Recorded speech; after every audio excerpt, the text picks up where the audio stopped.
Thank you mayor madam.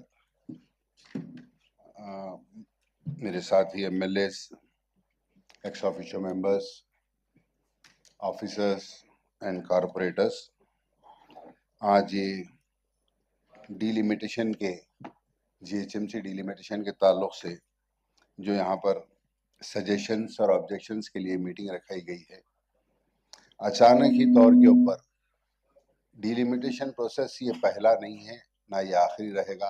हमेशा delimitation होते आया है, लेकिन ये डिलिमिटेशन प्रोसेस पहले हम दो चीज़ें तारीखी हुए हैं आपकी।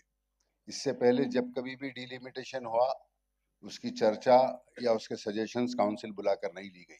This is the first time यहाँ पर बुलाकर ली जा रही है। और दूसरा सबसे अहम बात यह है कि इतने हादसाती तौर के ऊपर डिलिमिटेशन हुआ, ये भी पहली बार है, ये भी रिकॉर्ड ब्रेकिंग है। वो भी जो है सो कुछ ना कुछ पहले बुलाकर बात, कुछ एक आइडिया तो रहता था कि डिलिमिटेशन होने वाला है, बल्कि पॉलिटिकल पार्टीज को मालूम रहता था। अचानक ही डिलिमिटेशन हो गया, वो एक हिस्टोरिक है। और ये एक हिस्टोरिक चीज है कि काउंसिल को बुलाकर इसके सजेशंस लिए जा रहे हैं। बहरहाल मैं कमिश्नर मैडम, मेयर मैडम से के जरिए कमिश्नर साहब से पूछना चाहूंगा कि जो बाउंड्री आप जो 150 वाट की 300 वाट की करे हैं, वो बाउंड्री क्या है? क्या ओआरआर इसकी बाउंड्री है? इसकी बाउंड्री क्या है? क्या ओआरआर के पहले भी है, जैसा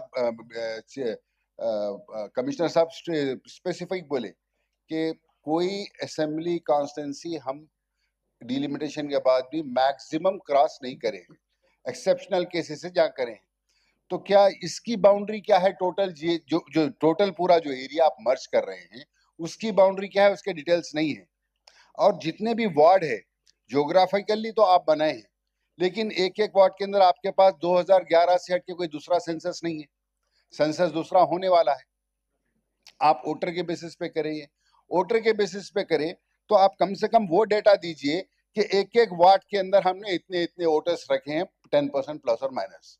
वो डेटा तो आपके पास है age of now, age of 25 elections के अंदर जितना भी एरिया है, इसके अंदर कितने वोटर्स है, वो तो डेटा होगा अपने पास। वो डेटा प्रोवाइड नहीं करे, ये एकदम अचानक तौर से करके एकदम लेकर आके रख दिए हैं। ठीक है, करे हैं आप, ठीक है, लेकिन इसका मकसद क्या है? ये डिलिमिटेशन का मकसद क्या है? और इसकी वजाहत तौर के ऊपर इसकी बाउंड्रीज क्या है? और एक एक कारपोरेटर वार्ड के अंदर आप ज्योग्राफिकली आप करे हैं, लेकिन एक एक वार्ड के अंदर आप कितने पॉपुलेशन तो आपके पास 2011 है, उसके हिसाब से तो कर नहीं सकते आप जो भी हिसाब से कर रहे हैं, जो वोटर्स आप उसके अंदर या पॉपुलेशन आप उसके अंदर कंसिडर कर रहे हैं, वो क्या हिसाब से कंसिडर कर रहे हैं कि वो बराबर आप जितने डिवाइड कर रहे हैं उसमें फिट हो रहे हैं या नहीं हो रहे हैं। ये तमाम डिटेल्स हमको दिए जाए। और इसके अंदर खास तौर के ऊपर क्लियरली है कि ये डिलिमिटेशन पूरा एमआईएम को डैमेज करने के लिए बनाया गया। हाँ सही है, सीधा सीधा है, एमआईएम को डैमेज करने के लिए बनाया गया डिलिमिटेशन। ये आप फेयर तरीके से डिलिमिटेशन करिए ना, आप फेयर तरीके से डिलिमिटेशन करिए। आप कोई पॉलिटिकल पार्टी का इसके अंदर कंसर्न नहीं रहता, ठीक है, एडमिनिस्ट्रेटिव मैटर है, ठीक है, लेकिन आप एडमिनिस्ट्रेटिव मैटर को एक पॉलिटिकल पार्टी को डैमेज करने तो नहीं बना सकते ना। ये हमारा ऑब्जेक्शन है। ये हमारा आपसे ये है कि भाई ये तमाम चीजें आप फराहम कीजिए, और जो डिलिमिटेशन को आप जो सही तरीके से वो कीजिए। आप एक पार्टी को फायदा पहुंचाने के लिए, एक पार्टी को नुकसान पहुंचाने के लिए जो हिसाब से बनाया गया है, उसको आप अवॉइड करिए। और हमारे सजेशंस जो भी है, हम पूरे सजेशंस यहाँ पर सबमिट करेंगे और उम्मीद करते हैं उसको कंसिडर किया जाएगा। Thank you.